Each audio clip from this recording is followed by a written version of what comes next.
Welcome to veg food Tamil. நாம் இப்போ செய்ய போகிறது எம்டி சால்னா. இது புரோட்டா, சப்பாத்தி, பூரி எல்லாத்துக்குமே ரொம்ப சூப்பராக இருக்கும். இட்லி தோசை கூட தொட்டுக்கலாம்.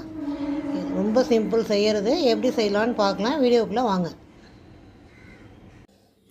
இப்போ நாம் செய்ய போகிறது எம்டி சால்னா.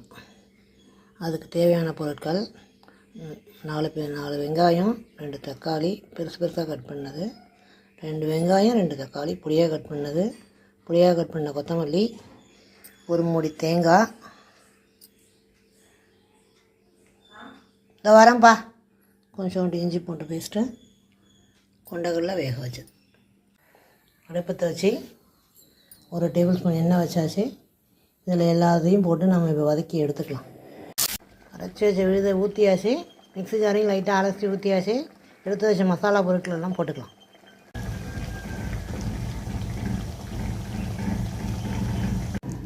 மசாலாலாம் போட்டு நல்லா கலந்து விட்டாச்சு.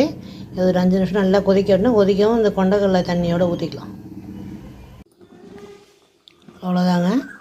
எம்டி சால்னா சரியாக கரெக்டாக முடிஞ்சிருச்சு. சூப்பராக ரெடி ஆகிடுச்சு. நம்ம இப்போ கொத்தமல்லி தூவி ஸ்டவ் ஆஃப் பண்ணிக்கலாம்.